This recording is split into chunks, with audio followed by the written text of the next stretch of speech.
안녕하십니까. 오승종 변호사입니다. 오늘은 문화체육관광부에서 제정한 저작권 표준계약서를 해설하는 시간을 갖도록 하겠습니다. 계약은 정말 중요하죠.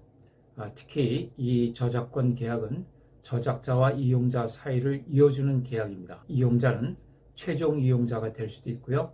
또는 중간 유통업자가 될 수도 있죠. 중간 유통업자에는 출판사라든가 영화사, 방송사 이런 사람들이 여기에 해당될 수가 있겠습니다. 저작권을 이용하는 데 있어서 이 공정한 계약의 체결 너무나도 중요합니다. 우리 구름빵 사건에서 잘 보았죠. 계약을 어떻게 체결하느냐에 따라서 이 저작권자와 그리고 이용자 사이에 상당한 불균형이 발생하기도 합니다. 구름빵 사건은 제가 직접 고등법원과 대법원에서 담당을 했던 사건입니다. 저로서는 패소를 했기 때문에 정말 아쉬움이 진하게 남는 사건이었습니다. 구름빵 사건 외에도 선덕여왕 사건이라든가 B&B 게임 사건, 또 야나두 기업 홍보 자료 사건, 뽀로로 캐릭터 사건, 또 바람의 나라 태왕사신기 표절 사건, 또 사랑이 뭐길래 표절 사건, 잘자 내 꿈꿔 사건, 이런 사건들이 제가 담당했던 사건으로서 상당히 기억에 남는 사건들인데요. 이런 사건들을 하다 보면 패소하는 경우도 있고 승소하는 경우도 있습니다. 그런데 제 경험에 비춰보면 승소하는 사례보다는 이 패소하는 사례들이 훨씬 더 기억에 오래 남더라고요. 특히 구름빵 사건은 정말 아쉬움이 많이 남는 그런 사건이었습니다. 구름빵 사건에 대해서는 제가 지난 영상을 통해서 한번 말씀을 드린 적이 있으니까 그 영상을 참고해 보시면 도움이 많이 되실 것 같습니다. 이 저작권 계약은 너무나 중요하기 때문에 제가 오늘 영상 한 번에 다 끝낼 수 있을지 모르겠습니다. 영상이 길어지면 두 번에 나누어서 설명을 드리도록 하겠습니다. 이 저작권 계약은 변호사로서 제가 저작권 자문을 하면서 또 실무에서도 많이 하게 되는 업무입니다. 그런데 여러분들께서 오늘 제 영상을 보시면은 특별히 어떤 저작권 전문가의 도움을 받지 않더라도 혼자서도 큰 실수 없이 저작권 계약을 체결할 수 있을 것으로 생각이 듭니다. 이 문화체육관광부에서 이 저작권 표준계약이라고 해서 발간을 했습니다. 문화체육관광부 홈페이지에 가보시면은 자료 공간이라고 있는데요. 그 자료 공간 아래에 법령자료라는 항목이 있고요. 그 법령자료 항목에 가보시면은 표준계약서라고 해서 여러 종류의 각 분야의 여러 종류의 표준계약서들을 문화체육관광부에서 제정해서 게시를 해 놓고 있습니다. 그 중에 저작권 표준계약서 4가지 종류가 나와 있는데요. 이런 저작권 계약은 이제 저작권자와 또 이용자 사이에 체결이 되는 것이죠. 그런데 이 저작권자와 이용자의 이익은 상당히 날카롭게 대립하는 경우가 많이 있습니다. 그래서 이 양쪽의 이익을 공평하게 반영한 입장에서 문화체육관광부에서 여러 전문가들의 자문을 거쳐서 제정한 표준 저작권 계약이라고 보시면 되겠습니다. 이런 저작권 계약을 통해서 권리자로서는 정당한 대가를 받아야 되겠죠. 인센티브를 정당하게 받아서 창작의 의욕을 더 가질 수 있는 그런 계약이 되어야 할 것이고요. 또 이용자, 특히 중간 유통업자인 출판사라든가 방송사, 영화사 이런 사업자들의 입장에서는 많은 사업적인 리스크를 부담을 하거든요. 이런 저작물을 이용을 해서 과연 이 영화가 성공할지, 과연 이 책이 베스트셀러가 될지, 또는 이 드라마가 성공을 할지 하는 이제 그런 것에 대해서 큰 리스크를 부담을 하게 됩니다. 정말 많은 제작비를 투입을 했는데 흥행에 실패하는 경우도 많이 나오거든요. 그래서 이런 재정적인 위험을 부담하고 또 성공에 대한 리스크를 많이 부담을 하기 때문에 이런 또 사업자들의 입장도 고려를 해야 됩니다. 그래서 이런 권리자와 사업자, 즉 이용자 사이의 공평한 이익을 도모하기 위해서 문화체육관광부에서 고심 끝에 만들어낸 표준계약서다라는 점을 알아두시면 될 것 같고요. 그래서 저작권 계약을 할 때 이 권리자와 이용자들이 아주 서로 팽팽한 줄다리기를 하게 됩니다. 그런데 그 줄다리기를 하는 과정에서 힘이 강한 쪽이 자기 마음대로 자기에게 유리한 쪽으로 저작권 계약을 이끌어가는 경우가 많이 있거든요.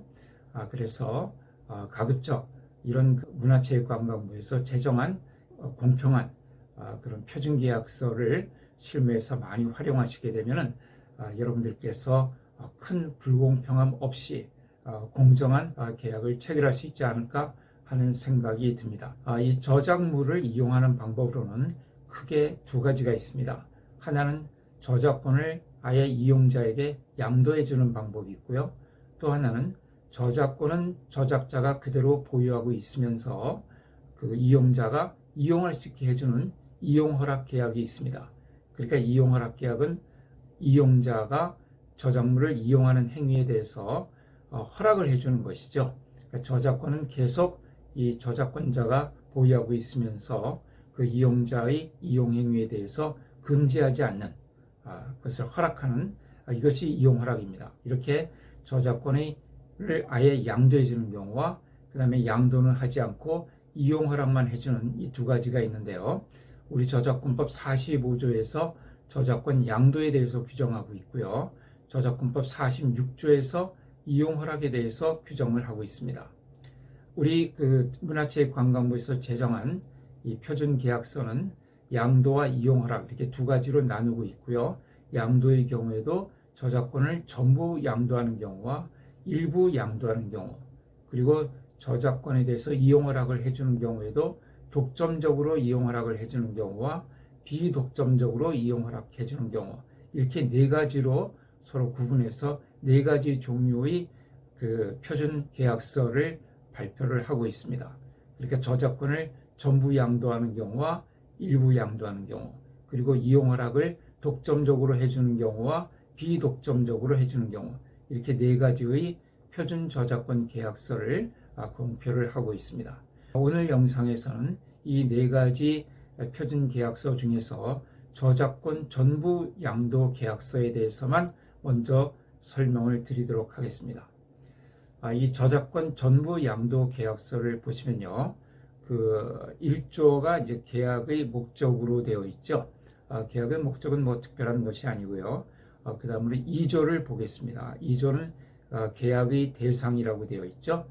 본 계약의 대상이 되는 권리는 아래의 저작물로 한다 해놓고 제목, 먼저 제목을 적고요. 계약의 목적물이죠.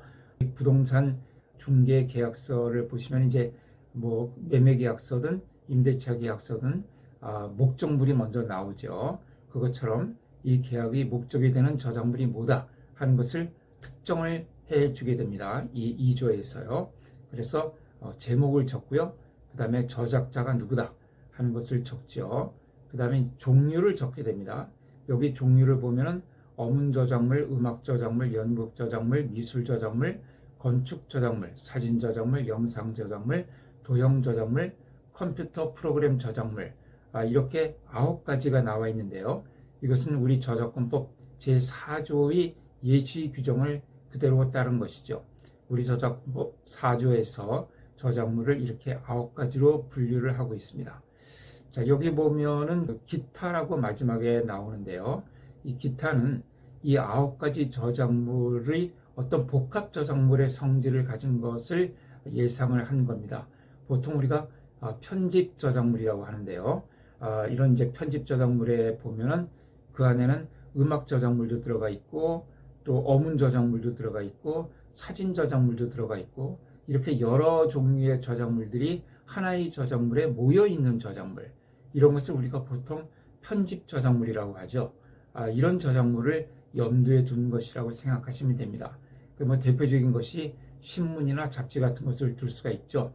그 신문 안에 보면은 어문 저작물, 즉 칼럼이라든가 기사, 이런 이제 어문 저작물들도 있고요. 또 그 다음에 뭐 여러 가지 사진들도 있죠. 사진 저작물도 있고 또 만화 같은 미술 저작물도 있습니다. 이런 것이 복합 저작물, 즉 편집 저작물이라고 볼 수가 있고요.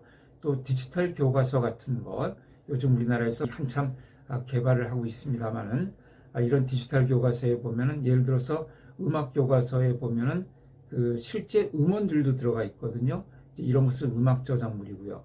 또 그 다음에 어떤 음악에 대한 설명, 이런 것은 어문 저작물이 되고 여러 가지 사진 자료들도 들어가 있습니다. 악기에 대한 사진이라든가 또는 작곡자에 대한 사진이라든가 이런 것은 또 사진 저작물이 될 수가 있겠죠. 이런 여러 가지 저작물들이 모여지는 그런 복합 저작물을 기타 항목으로 표시할 수 있다 생각하시면 되고요. 요즘 그 방송 프로그램의 포맷, 방송 프로그램을 어떻게 진행한다 하는 것을 우리가 포맷이라고 하죠. 예를 들어서 나는 가수다라는 오디션 프로그램이 있으면은 이 프로그램의 그 진행 방식 같은 것을 적어 놓은 것을 포맷이라고 하거든요. 이런 포맷도 저작물로 보고 있습니다. 이런 포맷 안에 보면은 그 게임을 진행하는 이 오디션 프로그램을 진행하는 그런 설명이 쭉 이렇게 글로 기재가 되어 있습니다. 이런 것은 어문 저작물이 해당이 되죠. 또 그리고 그 포맷 안에는 그 영상 촬영의 스크린샷들이 많이 들어갑니다. 이제 그런 것들은 다 사진 저작물이 되고요. 또 시험용 데모 영상 같은 것도 들어가거든요. 이런 것은 영상 저작물이 될 수가 있죠. 이런 것이 다 함께 모여진 것이 포맷 저작물이라고 볼 수가 있거든요. 자, 이런 것이 여기 기타란에 표시할 수가 있습니다. 그 다음에 권리의 내용을 보면은 저작재산권 전부라고 되어 있죠.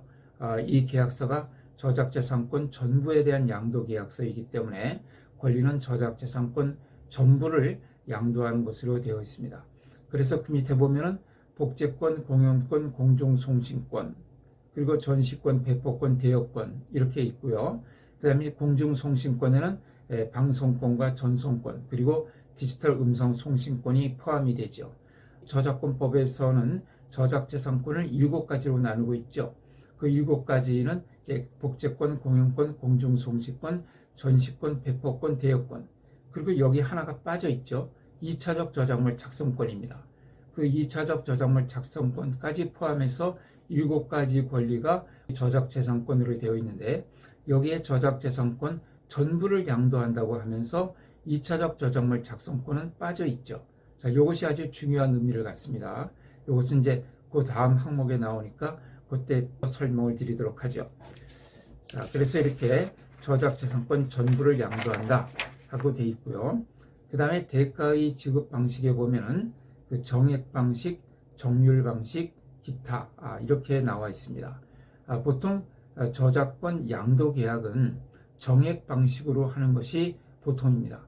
정액 방식이라고 하는 것은 이제 저작권을 양도하는 대가를 일정 금액으로 정해서 그 금액을 받고 끝나는 것이죠.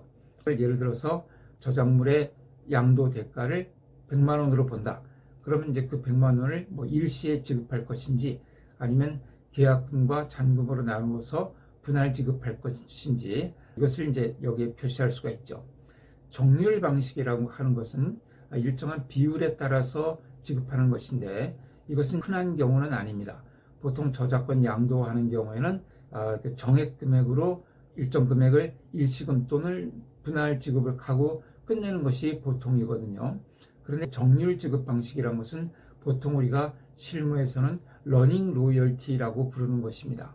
그러니까 저작권을 양도를 해서 그 양도받은 이용자가 그 저작물을 이용해서 예를 들어서 공연을 한다든가 아니면 방송을 한다든가 아니면 영화를 상영한다고 해서 일정한 이제 그 수익을 얻게 되죠.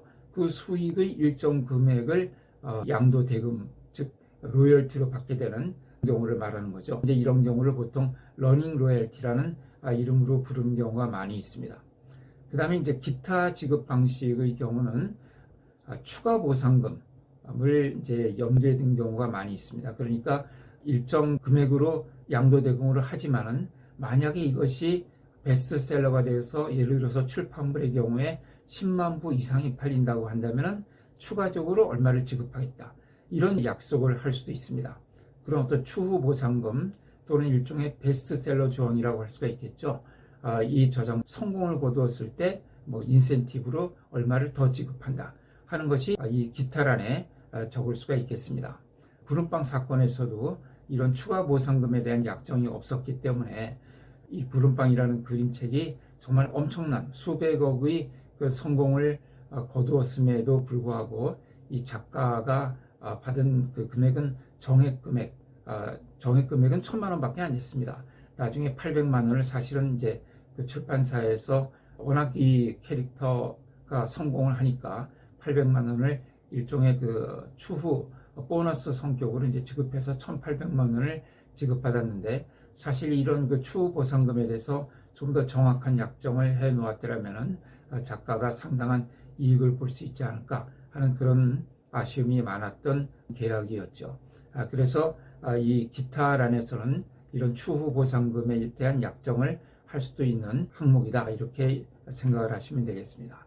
일단 이번 영상에서는 여기까지 설명을 드리고, 이어서 그 나머지 내용에 대해서 또 설명을 드리도록 하겠습니다.